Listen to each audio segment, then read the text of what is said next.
nous allons voir des choses vraiment passionnantes ensemble. Premièrement, j'aimerais, si vous avez votre Bible à la portée de la main, que vous puissiez tourner avec moi dans la première épître de Paul aux Corinthiens, dans le 10e chapitre et au verset 32, alors que l'apôtre Paul va diviser tout le monde, en fait, en 3 groupes, 3 catégories de gens.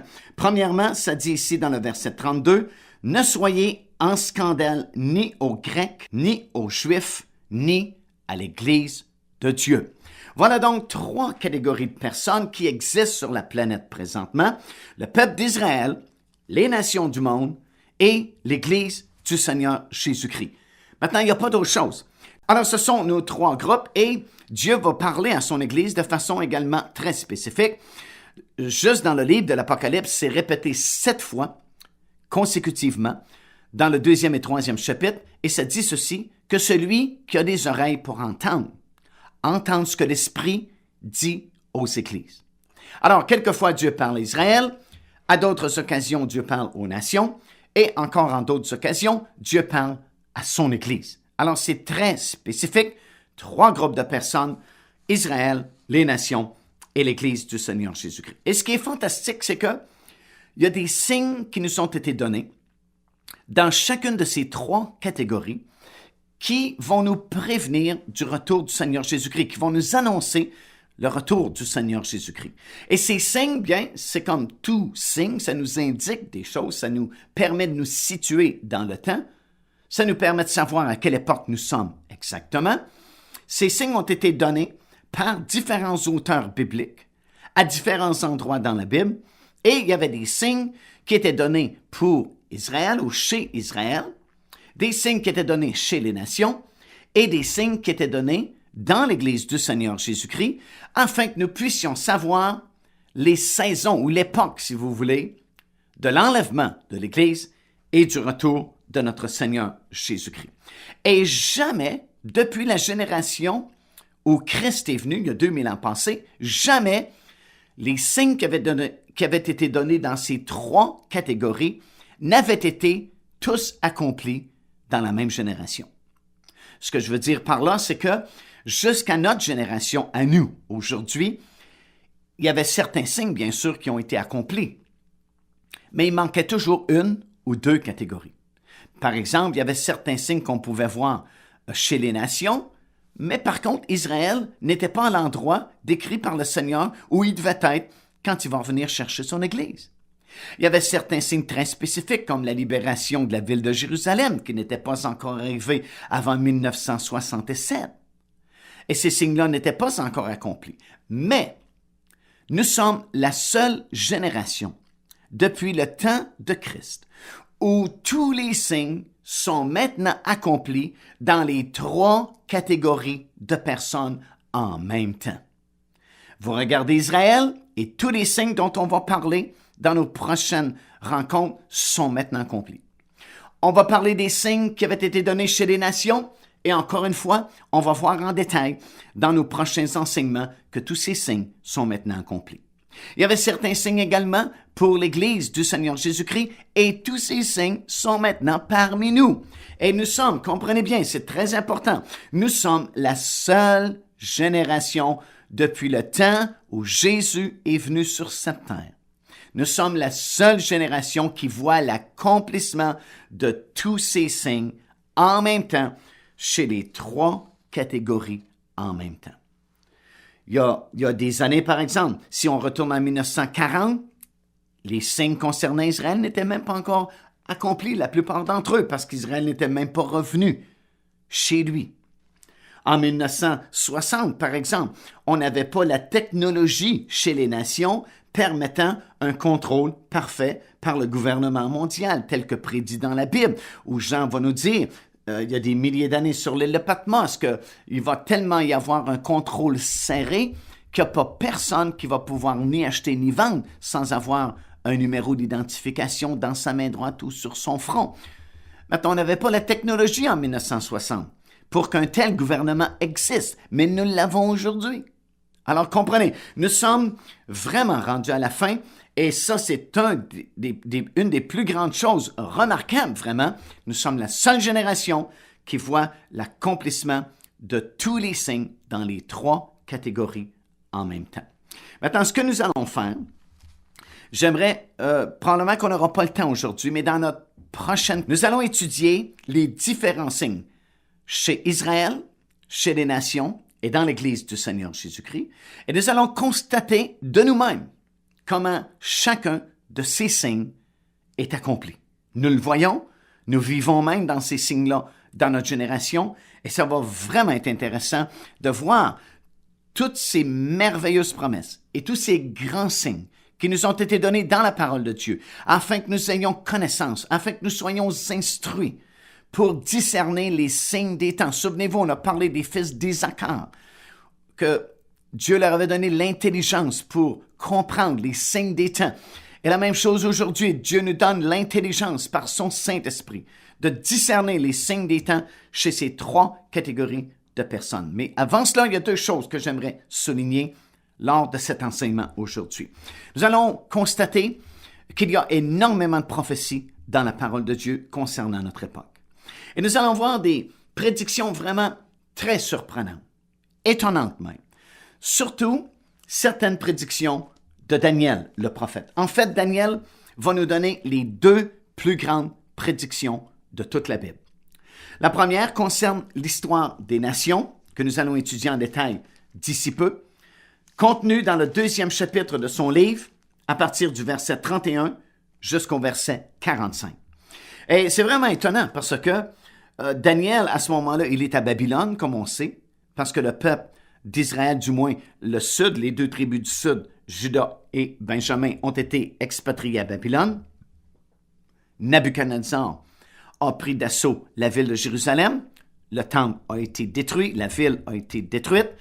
Et le peuple du sud, Juda et Benjamin, se sont trouvés en captivité à Babylone.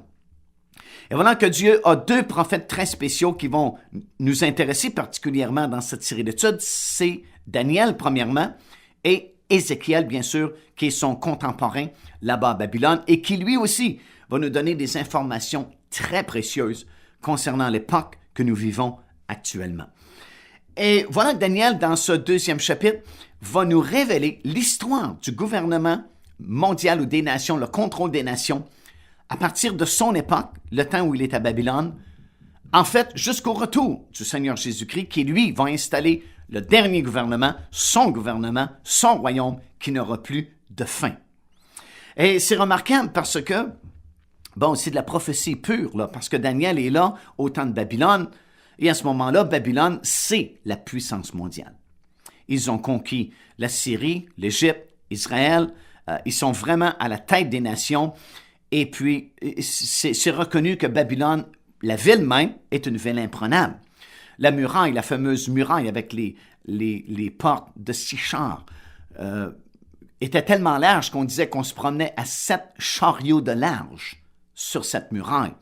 Et c'était reconnu que c'était une ville imprenable, c'était le gouvernement mondial, le royaume qui contrôlait toutes les nations connues du monde à cette époque-là. Et voilà que Daniel va interpréter le songe que le roi Nabuchodonosor lui-même avait fait et dont il ne se souvenait plus le lendemain matin. L'histoire nous dit dans Daniel, le 2e chapitre, que le roi a fait un rêve et le matin, il s'est réveillé, puis il savait qu'il avait rêvé, mais il ne se souvenait plus du rêve qu'il avait fait.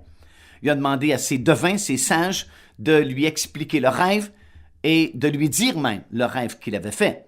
Mais ces sages lui ont dit, on peut interpréter le songe si tu nous dis ce que tu as rêvé, mais personne au monde ne peut te dire ce que tu as rêvé.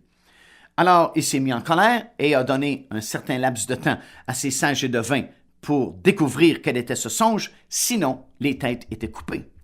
Et c'est pourquoi on est venu trouver Daniel, parce que Daniel servait un autre Dieu, il servait le Dieu de l'univers, le seul vrai Dieu.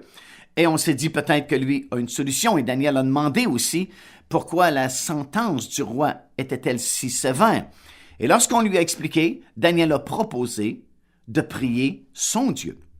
Et c'est ce qui est arrivé. Lorsqu'il priait son Dieu, Dieu lui a révélé le songe, et non seulement lui a-t-il révélé le songe, mais il lui a donné l'interprétation de ce songe. Et voilà Daniel qui se tient devant Nabuchodonosor, au risque de sa vie vraiment, et il lui dit ce qu'il a rêvé. Et le roi dit bien, oui, c'est vrai, c'est en plein ça. J'ai vu une grande statue. La tête était d'or et vous avez toute la description de la statue jusqu'aux doigts de pied, les orteils de la statue qui sont mêlés de fer et d'argile. On va en parler plus en détail lorsqu'on parlera des signes chez les nations. Il y a une dévaluation à partir de la tête d'or, évidemment, jusqu'à l'argile et le fer, rendu aux orteils de cette statue. Mais cette statue représente les nations, les puissances mondiales qui vont se partager plutôt le contrôle mondial à partir de Babylone, puisqu'il lui dit « La tête d'or, c'est toi, Babylone. » Ensuite va venir les Perses et les Mèdes. Ensuite va venir la Grèce. Et ensuite va venir Rome. Maintenant, Daniel ne pouvait pas savoir ça, parce que même à l'époque où il prononce cette prophétie, les Perses et les Mèdes ne sont vraiment pas en mesure de conquérir le royaume de Babylone. Mais l'histoire nous dit exactement comment ça s'est fait. Ça s'est fait effectivement. Les Perses et les Mèdes ont renversé le gouvernement babylonien, sont devenus à la tête des nations pour un certain temps, puis la Grèce est venue et finalement Rome est venue. Lorsque Jésus est venu dans ce monde, en Israël, c'était Rome qui était à la tête des nations, et même Israël était sous la juridiction de Rome, et on devait payer des tributs et des taxes à Rome.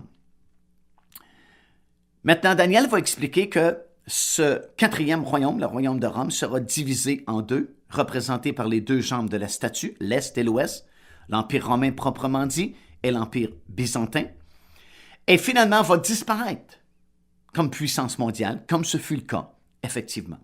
Mais Daniel dit dans la suite des temps, à la fin des temps en fait, ce quatrième royaume, cet empire romain qui était si puissant et qui a disparu, va faire une réapparition, va refaire surface, mais cette fois-là, dit-il, pas comme autrefois, avec un roi à sa tête, mais sous la confédération d'une coalition de 10 nations principales. Et finalement, lorsque ces 10 nations seront en place, il y a un homme qui va se lever, représenté par une petite corne, qui est mentionné dans les autres visions de Daniel qu'on va expliquer plus tard, et qui va devenir le gouvernement mondial, l'Antéchrist, qui va régner d'abord sur ces 10 nations et éventuellement sur le monde entier. Ça, c'est une très grande prophétie qu'on va étudier en détail. Ce sont des signes absolument formidables. Et c'est intéressant parce que nous sommes rendus, nous aujourd'hui, et ça c'est une grande preuve, qu'on est très proche de l'enlèvement de l'Église, non pas à la tête, ni aux épaules, ni au ventre, ni aux cuisses, ni aux jambes de la statue, mais déjà, nous sommes dans la formation des 10 orteils de la statue. Alors, ça veut dire que c'est la fin. On ne peut pas aller plus loin, parce qu'après les 10 orteils, l'époque des 10 orteils, qui représente les 10 nations de la fin, qui vont se partager le contrôle mondial avec l'Antéchrist, c'est le royaume de Dieu, si vous lisez attentivement ce passage. Puis il y a une deuxième grande prophétie que nous allons étudier en détail également, et celle-là se retrouve dans le 9e chapitre du livre de Daniel, des versets 24 jusqu'à 27. Alors que l'ange explique à Daniel l'histoire du peuple juif cette fois-là. Dans Daniel chapitre 2, c'est l'histoire des nations, des puissances qui vont se partager le contrôle mondial jusqu'au retour du Seigneur. Et dans Daniel chapitre 9, c'est l'histoire du peuple juif à partir du temps de la déportation à Babylone, encore une fois, jusqu'au retour du vrai Messie, du Seigneur Jésus-Christ. Et ça dit dans le verset 24 que 70 semaines ont été fixées sur ton peuple, pas les nations, ni l'Église, ton peuple, le peuple de Daniel, le peuple juif. Et on va expliquer plus tard aussi en détail la fameuse prophétie de ces 70 semaines. Ce sont 70 semaines de temps.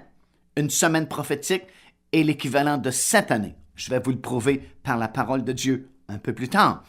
Et ces 70 semaines sont divisées en 3 sections. Une première section de 7 semaines pour la reconstruction de la ville et de la muraille de Jérusalem. Une autre section de 62 autres semaines consécutives à ces 7 premières semaines nécessaires pour la parution du Messie, ou comme c'est écrit dans notre Bible française, loin, qui doit venir. Et il y a un intervalle à ce moment-là entre la 69e semaine et la dernière semaine, puisque ça dit qu'il fera une solide alliance pour une semaine, qui est la semaine des tribulations ou les 7 dernières années de tribulation qui ne sont pas encore à venir. Alors, ce que je suis en train de vous dire, c'est que nous avons beaucoup d'informations à partager ensemble dans les prochaines heures sur ces cassettes et nous avons de grandes prophéties. Ça, ce sont les 2 plus grandes. Maintenant, on va voir beaucoup de détails qui découlent de ces deux grandes prophéties-là, mais ce sont les deux plus grandes prophéties de la Bible. Et puis, on va voir que c'est vraiment, Dieu permet que les choses soient confirmées par toutes sortes de découvertes archéologiques, comme par exemple, il y a quelques années, on a fait la découverte des papyrus d'Éléphantine. Bien, Éléphantine, c'est une petite île dans le Nil, le fleuve le Nil en Égypte, et qui se trouve juste au nord de la première cataracte du fleuve. Et Éléphantine était le siège des gouverneurs égyptiens de l'époque, et il y avait une garnison, une colonie juive qui était là, à Éléphantine, et on a retrouvé ces papyrus, qu'on appelle d'Éléphantine, parce que c'est là qu'on les a trouvés. Et entre autres, dans ces papyrus, on a des écrits de Cyrus et Darius, qui étaient les rois des Perses et des Mèdes, à l'époque où l'ordre a été donné de reconstruction de la ville de Jérusalem. Et lorsqu'on a permis aux premiers Juifs de sortir de Babylone et de revenir à Jérusalem, des gens comme Néhémie, par exemple, et Esdras, pour la reconstruction de la muraille de la ville et la reconstruction du temple lui-même.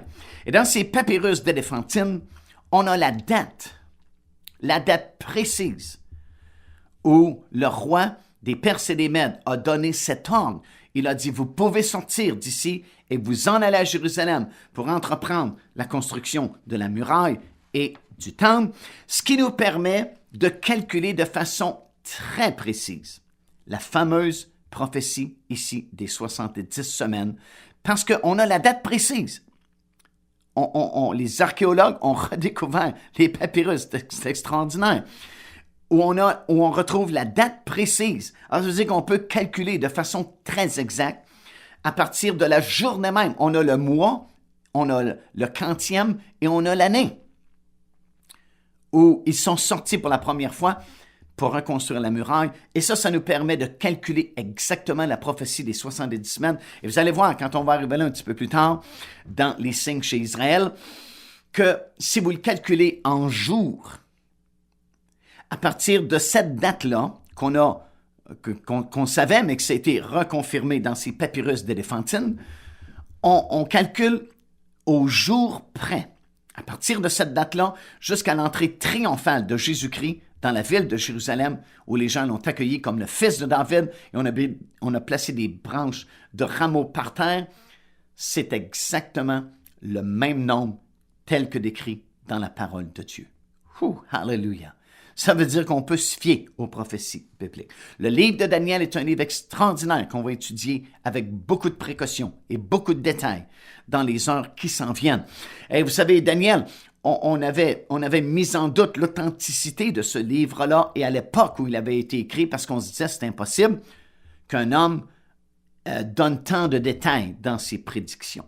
Parce que si vous allez un peu plus loin dans le 11e, 12e chapitre du livre de Daniel, vous avez les récits des guerres entre l'Égypte et la Syrie, qui sont donnés avec tellement de détails, parce que Daniel va même nous expliquer des intrigues derrière ces attaques-là, dans les familles même des rois ou des gouverneurs.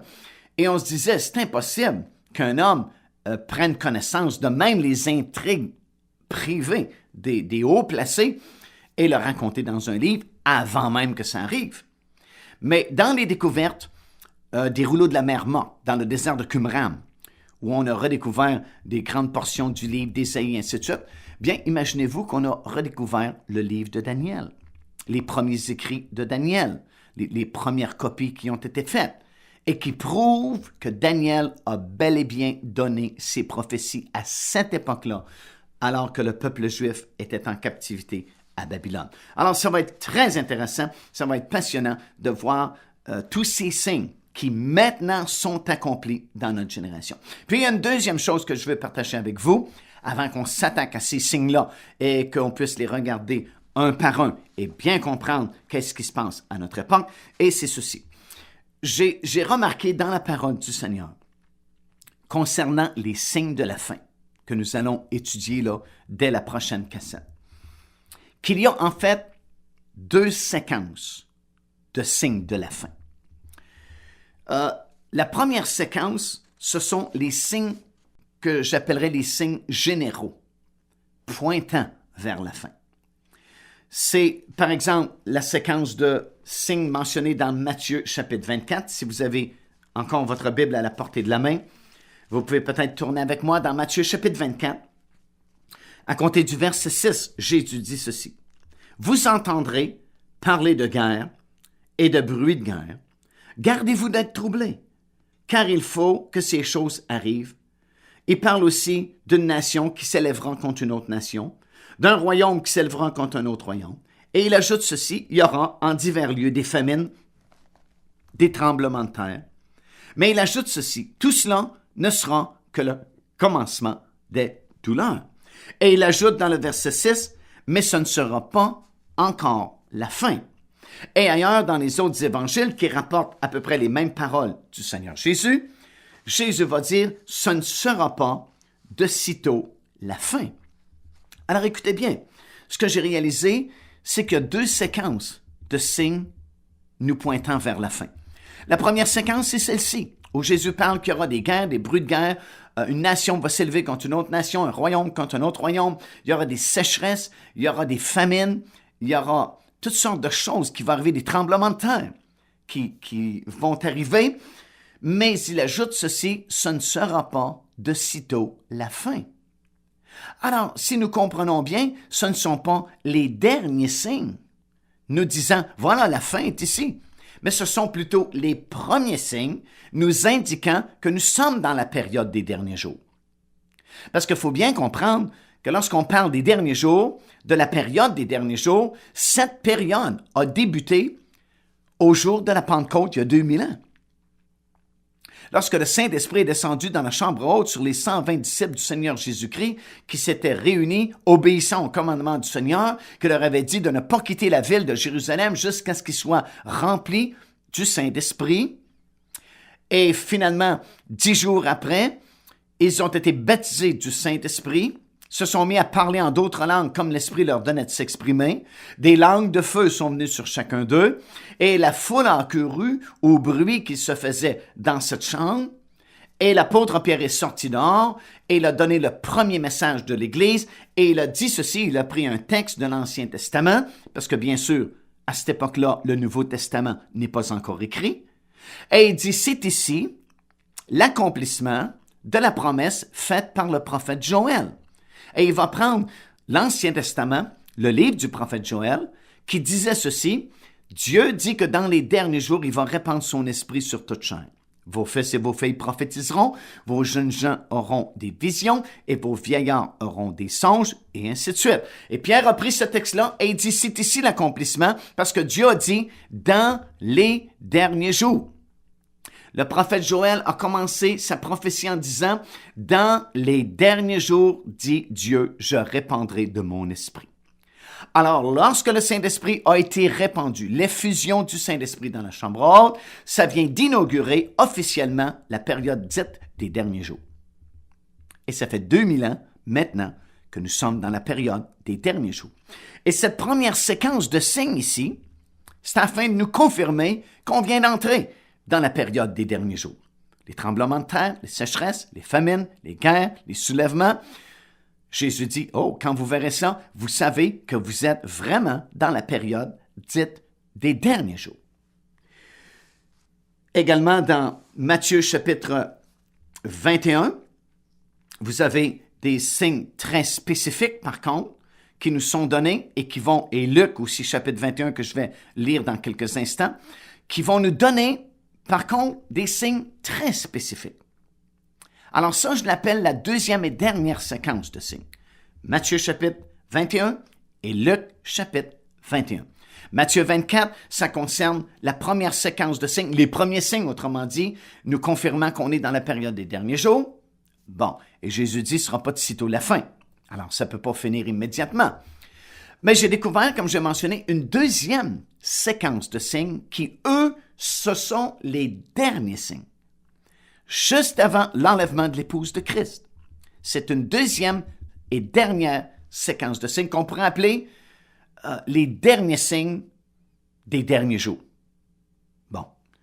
Et cette deuxième séquence-là contient des signes, cette fois-ci, très spécifiques. Maintenant, la première séquence contient aussi des signes spécifiques, mais c'est un peu aussi général. On parle de tremblements de terre en divers lieux.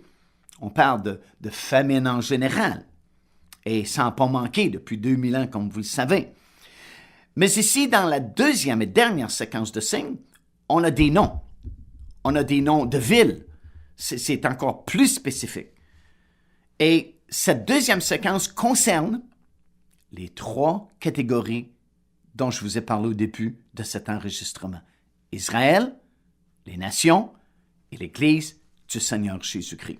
Et en résumé, si vous tournez avec moi, par exemple, dans Luc, le chapitre 21, à compter du verset 20 jusqu'au verset 38, vous avez la description de cette deuxième séquence de signes très spécifiques. Évidemment, il y en a d'autres ailleurs, mais je trouve ici que Luc 21 fait un beau résumé de cette deuxième séquence de signes. Premièrement, concernant Israël.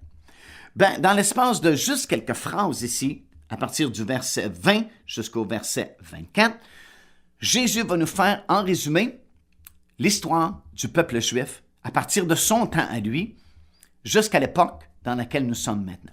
Premièrement, il explique au verset 20 que Jérusalem sera envahie par des armées et il dit, quand vous verrez cela, sachez que sa désolation est proche. Ça, c'est évident que c'est passé, c'est en l'an 70, alors que les armées romaines ont envahi Jérusalem et ont brûlé le temple. Le temple a été rasé, il n'est même pas resté une seule pierre, comme Jésus l'avait prophétisé lorsqu'il avait vu cette magnifique construction. Il avait dit, il ne restera pas pierre sur pierre de ce magnifique temple. Ça a été accompli en l'an 70. Ensuite, ça dit, bien, vous fuirez. Et ensuite, ça dit qu'ils seront dispersés par le monde entier. Ça dit, vous fuirez dans mes montagnes.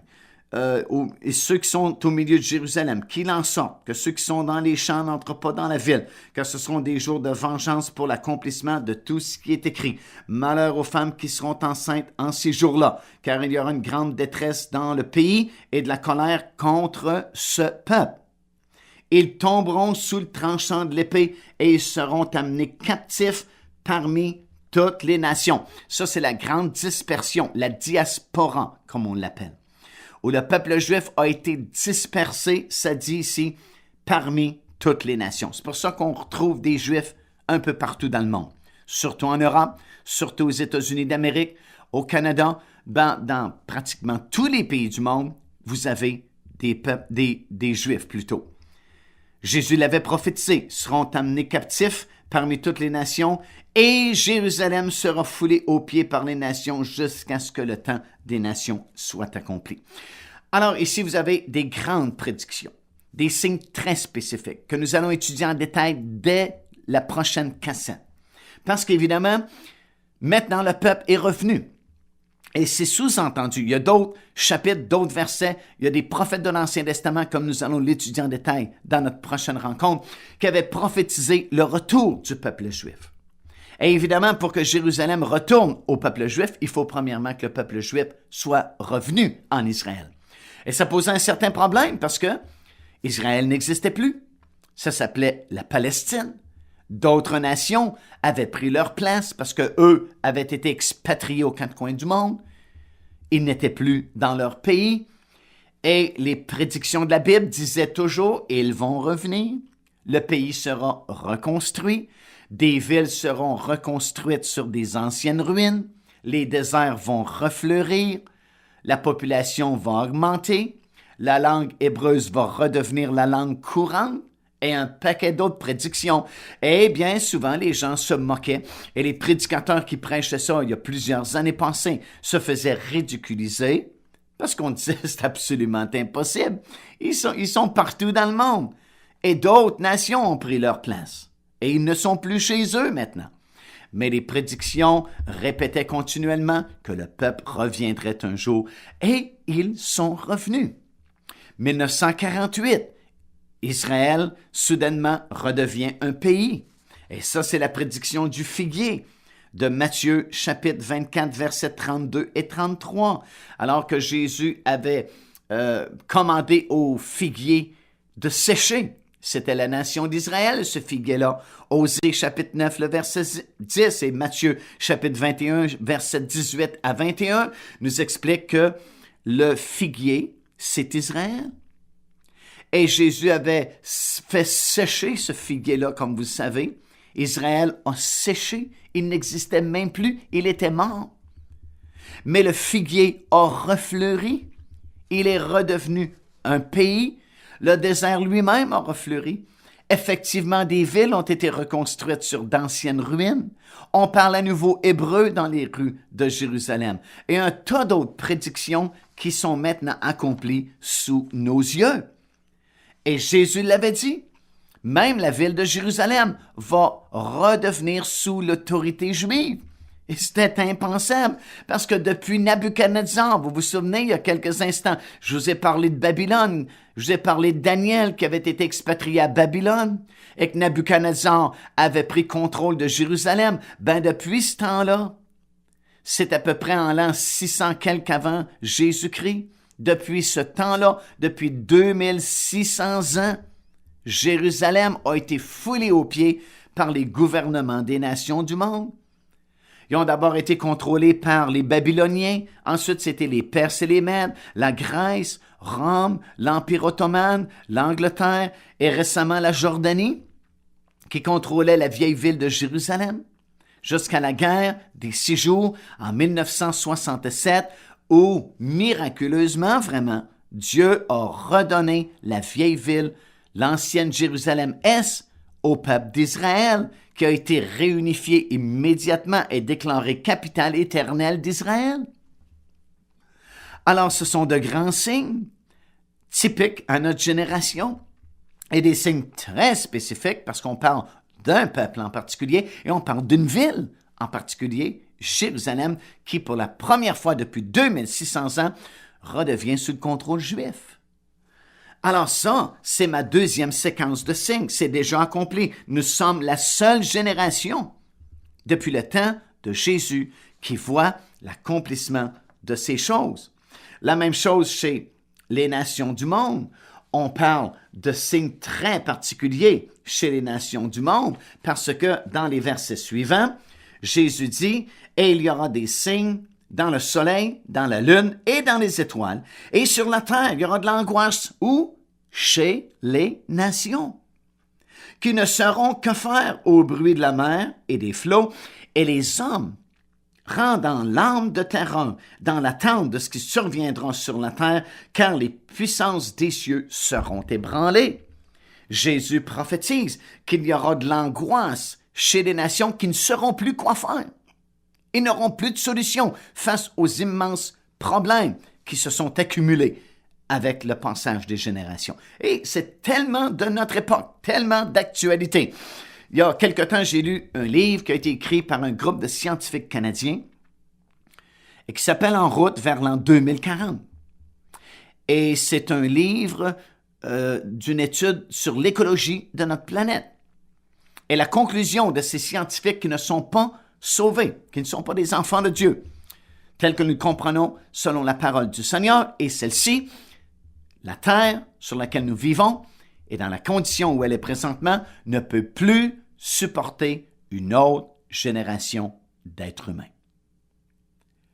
Maintenant, c'est très sérieux. C'est pas écrit par des enfants d'école, mais c'est écrit par un groupe de scientifiques, des gens qui passent leur vie à étudier l'écologie, la science, et ils nous disent, en conclusion d'une récente étude, la Terre ne peut plus supporter une autre génération d'êtres humains. Pourquoi? Parce que, disent-ils, les 4 éléments vitaux qui constituent la vie sont tellement pollués qu'il est désormais trop tard pour les dépolluer.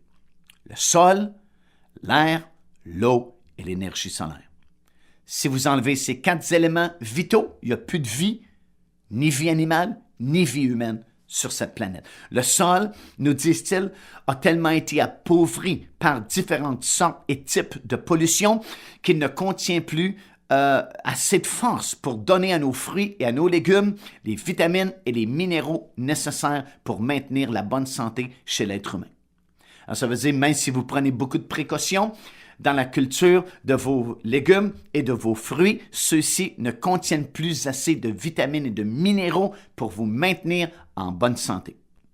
Ça, c'est la conclusion scientifique de leur étude. Deuxièmement, l'air que nous respirons est tellement pollué, c'est pour ça qu'il y a tellement de maladies. C'est une masse d'air qui circule 40 fois par année au-dessus de nous. Et chaque fois que cette masse d'air passe ici au-dessus de l'Amérique, nous lui fournissons des millions de tonnes de polluants de toutes sortes. Et c'est la même chose sur les 5 continents du monde. L'eau que nous buvons est extrêmement polluée également. Et comme vous savez, les réserves mondiales diminuent de façon dramatique.